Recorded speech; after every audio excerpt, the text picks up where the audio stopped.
Stick with the European theme. What a night for Manchester United, who beat Lyon 5-4 after extra time in one of the most incredible matches Old Trafford has ever seen to reach the Europa League semi-finals. There is the potential of an all-English final with Spurs, who are also in the semis. For now, their focus turns to Wolves in the Premier League. This kind of moments can help a lot players in this kind of season, in this kind of context.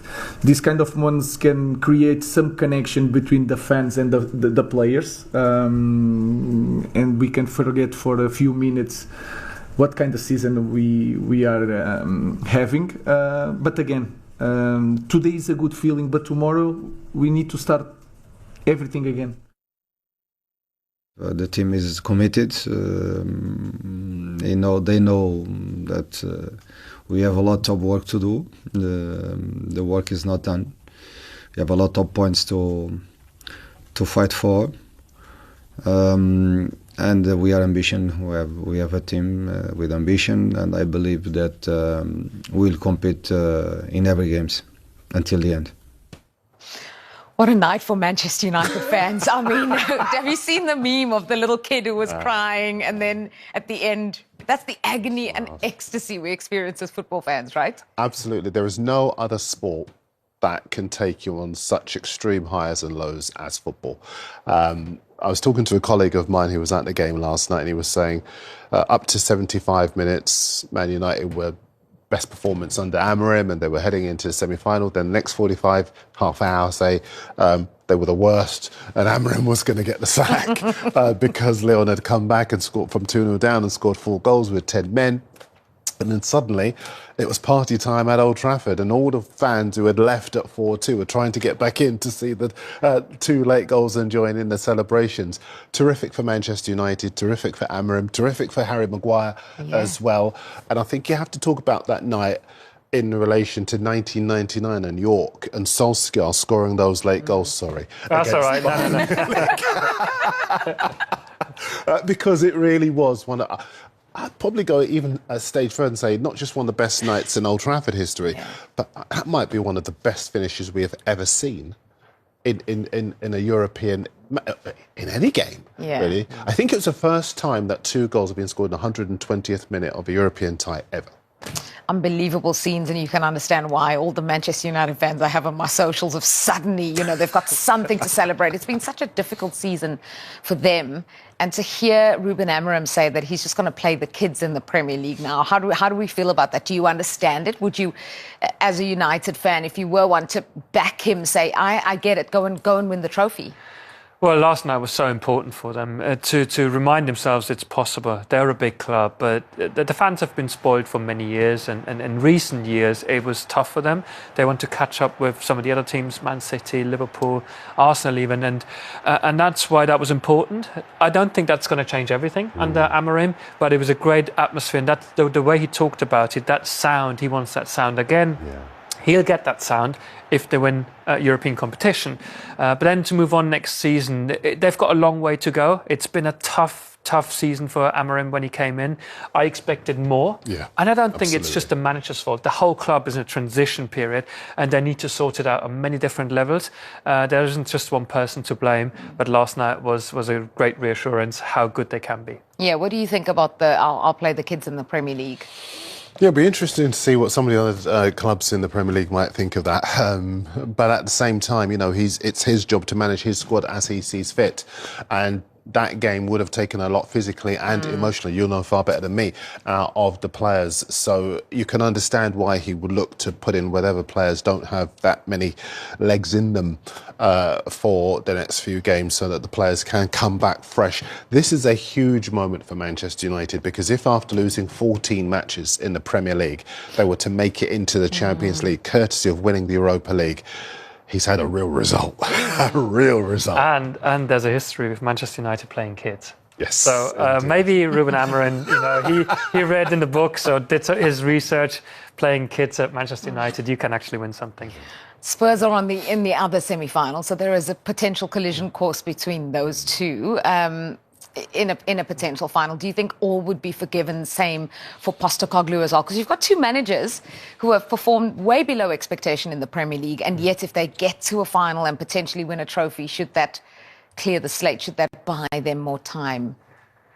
Well, it's still a long way to go for both of them. If one of the two wins a Europa League title, then of course there's a time to celebrate. Yeah. But in your analysis regarding the season, every single game, what happened, you got to be quite, strict with yourself and say, does this victory overshadow everything, or do we say, we're delighted with a trophy, but too many things went wrong, we've got to make changes, whatever they're going to be. So it's a difficult one, because Manchester United last season, they won the FA Cup, they kept the manager was allowed to spend a lot of money, only to then change the plan midway through the season, and it's a really difficult decision. I think Amorim's got a better relationship with the United fans than Postecoglou with the Spurs fans, and 17 defeats in the Premier League out of 32 games so far. That doesn't weigh in his favour. And so of the two, if either were to win the Europa League, I think Amorim would have more chance of staying than Postecoglou. Since we've been mentioning Spurs, Wolves beat them last time out and was quite a convincing win. Actually, Wolves are flying ahead of their trip to Old Trafford. 4 wins in a row, and they could, two good stats are actually. They could complete the double over United for the first time since 1980, so 45 years. But even better, they could win 5 games in a row for the first time since 1970, which would, at the top flight, I should say, which would be terrific. And why have they done it? Because their head coach, Vitor Pereira, has put some confidence back into the side. They're playing with belief again.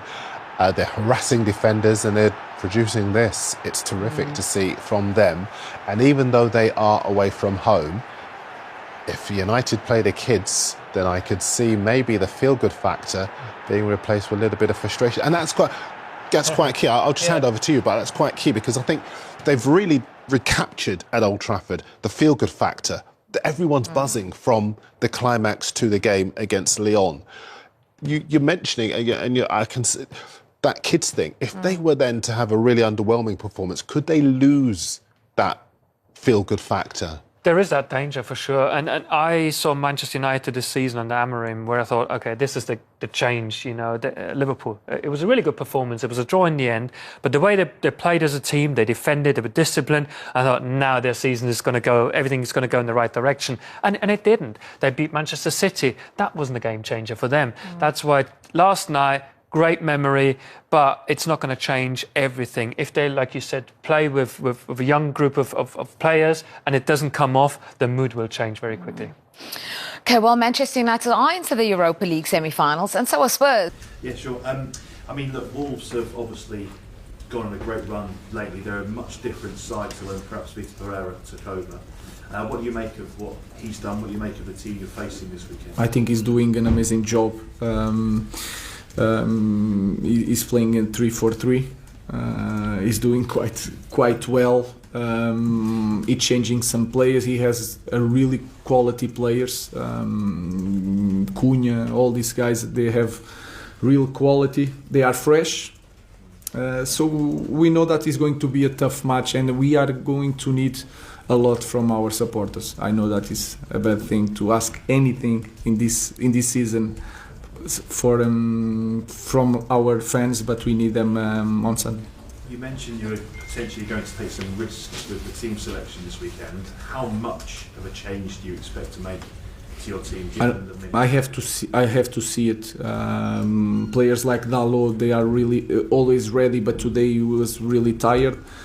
The guys that are in risk to have an injury, we will try to save them. So we will see tomorrow. Ruben, just on that, you've mentioned that you're willing to play the kids. Do you believe that they're ready? From watching the performances, and to what extent can they expect?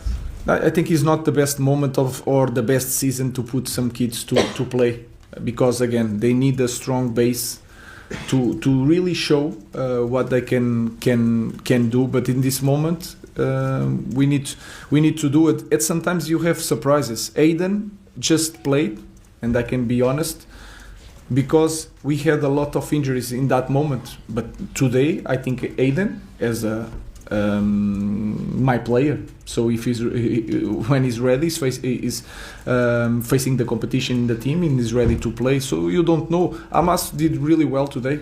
So we don't know. Shidu, when he played quite well. So it's a difficult moment. It's not the right moment for the kids to play. But if we have to do it, we will do it.